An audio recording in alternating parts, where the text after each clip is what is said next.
Corona virus की महामारी से निपटने में दुनिया का सरकारी सिस्टम बड़े पैमाने पर फेल न होता तो इतनी मौतें न होती। लेसेंट की लेटेस्ट रिपोर्ट में दावा किया गया है कि लेसेंट की रिपोर्ट के मुताबिक 31 मई 2022 तक दुनिया भर में कोरोना वायरस की वजह से तकरीबन 70 लाख मौतें रिपोर्ट हुई हैं। लेसेंट के मुताबिक ये आंकड़ों में दर्ज मौतें हैं। अनुमानित आंकड़ों के मुताबिक असल में कोरोना से दुनिया में 1 करोड़ 70 लाख लोगों की जान गई है। कई देशों की सरकारें कोरोना वायरस की जानकारी देने में छुपा छुपी का खेल बरतती रहीं। पारदर्शिता की भारी कमी दिखी और आधी अधूरी और गलत जानकारियों के आधार पर फैसले लिए गए। Lancet covid communication report on lesson of the future from the covid pandemic नाम की ये रिपोर्ट आज ही जारी हुई है। भारत में कोरोना वायरस की सही रिपोर्टिंग नहीं हुई है, मौतें कम करके गिनाई गईं। लेसेंट की इस रिपोर्ट में कहा गया है कि अप्रैल से जून 2021 में भारत में डेल्टा वायरस का कहर था। उस वक्त मौतों का सही आंकड़ा दर्ज नहीं किया गया, मौतें कम करके आंकी जा रही थीं। ये भी कहा गया कि जुलाई 2021 में कोरोना वायरस की पाबंदियों में त्योहारों को देखते हुए ढील दी गई, जिससे अक्टूबर 2021 में भारत में डेल्टा का नया वेरिएंट आकर पूरी दुनिया में फैला और तीसरी लहर आ गई।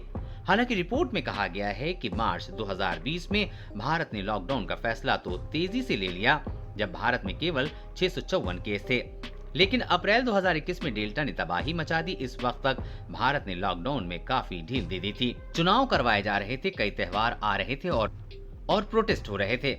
इन जगहों पर लोगों ने मास्क सही तरीके से नहीं लगाया। भारत की सरकार इस तबाही से निपटने के लिए तैयार नहीं थी। भारत में 1 जनवरी से 30 जून तक 2021 तक कोरोना के 2 करोड़ केस दर्ज हुए और 2.5 लाख मौतें दर्ज हुई, जबकि असल आंकड़ा कहीं ज्यादा होने का अनुमान था। सीरो सर्वे खोल रहा था भारत में संक्रमण की पोल। लेसेंट भारत में सीरो सर्वे के दौरान दिसंबर और जनवरी 2021 के दौरान भारतीयों में 24% लोगों में एंटीबॉडी पाई गई थी, जबकि जुलाई 2021 तक 62% लोगों में एंटीबॉडी थी, यानी कि अनुमान से कहीं ज्यादा कोरोना वायरस का संक्रमण हो चुका था। 42 करोड़ लोग कोरोना संक्रमित थे और अप्रैल से जुलाई 2021 के बीच ही 1 करोड़ 60 लाख लोगों की मौत हो चुकी थी, जबकि इस वक्त भारत आधिकारिक तौर पर 1 करोड़ 80 लाख केस बता रहा था और मौतों का आंकड़ा 2,52,997 पर ही बताया गया था।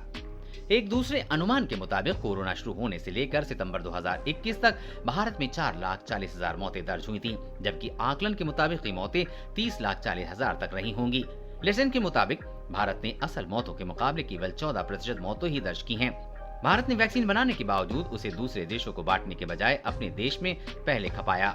इसके लिए भी भारत की आलोचना की गई। यूके, अमेरिका और चीन को भी इसी तरीके के लिए लपेटे में लिया गया है। सरकारें इसलिए हो गई नाकाम। रिपोर्ट में सरकारों की नाकामी के वो कारण भी गिनाए गए हैं जिनकी वजह से कोरोना वायरस की महामारी बेकाबू हुई।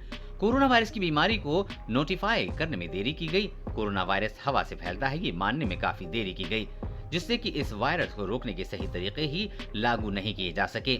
बीमारी को रोकने में देशों के बीच तालमेल की कमी भी देखी गई।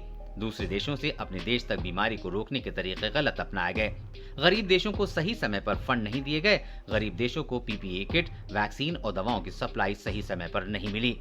इन्फेक्शन और मौतों का डाटा वैज्ञानिक तरीके से नहीं जुटाया गया, जिससे बीमारी के सही फैलाव का अंदाजा लग पाता। बायोसेफ्टी डिस्पोजल जैसे काम सही तरीके से नहीं हुए।